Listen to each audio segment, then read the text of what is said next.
हम कहते हैं कि भारत का कोई कोना हिंदू राष्ट्र के नाम से संबोधित किया जाए तो क्या दिक्कत है, बिहार ही सही है। लेकिन हिंदू राष्ट्र में गाय कटती रहेगी कि गाय का कटना बंद होगा? हिंदू राष्ट्र में नदियां बांधी जाती रहेंगी कि वो फ्री फ्लो में हो सकेंगी? हिंदू राष्ट्र में व्यभिचार को रोका जाएगा कि बढ़ावा दिया जाएगा? हिंदू राष्ट्र में जाति के नाम पे लोगों पे अत्याचार होगा कि उसको रोका जाएगा? ऐसे कुछ प्रश्न हैं जिन प्रश्नों का जवाब हिंदू राष्ट्र वालों को देना पड़ेगा।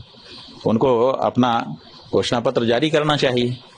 उसमें हम देखेंगे, अगर सबसे पहले रहेगा कि हम गौ हत्या बंदी करने के लिए एकदम खड़े हैं तो हम विचार करना शुरू कर देंगे, क्योंकि हिंदू होने के लिए जरूरी है कि सबसे पहले गौ हत्या बंदी, गौ हत्या को समर्थन ना दे।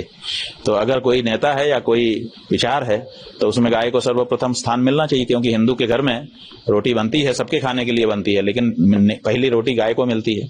तो हमारा तो सबसे पहला काम गाय का है। तो पहले गौ हत्या बंदी की घोषणा करें। जो भी लोग हैं धर्म संसद में सम्मिलित, जो भी धार्मिक धर्माचार्य हैं या धर्म प्रेमी हैं, उनको चाहिए कि सबसे पहले गौ हत्या बंदी की घोषणा करें। हुई है क्या? धर्म संसद में गौ हत्या बंदी की तो घोषणा नहीं होती है, हिंदू राष्ट्र की घोषणा हो जाती है। तो हिंदू राष्ट्र कैसे बनेगा? गाय काटी जाती रहेगी, बोटी बोटी करके बेची जाती रहेगी और हिंदू राष्ट्र बन जाएगा। ये कैसी बात है भाई? मुसलमान से मतलब की बात ही नहीं है।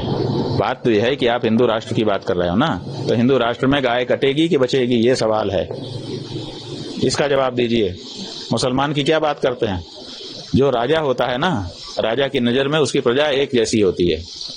तो आप हिंदू राज्य की बात कर रहे हैं, तो हिंदू जो राजा होगा उसकी नजर में हर प्रजा उसका पुत्र होगी। तो ऐसी परिस्थिति में यहाँ हिंदू मुसलमान की कहाँ बात है?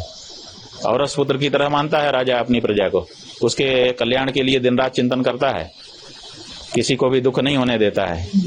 अगर प्रजा को धार्मिक बनाता है, प्रजा अगर धर्म करती है तो 6% पुण्य उसको मिल जाता है राजा को, और अगर प्रजा दुखी रहती है तो 6% पाप भी उसको मिल जाता है।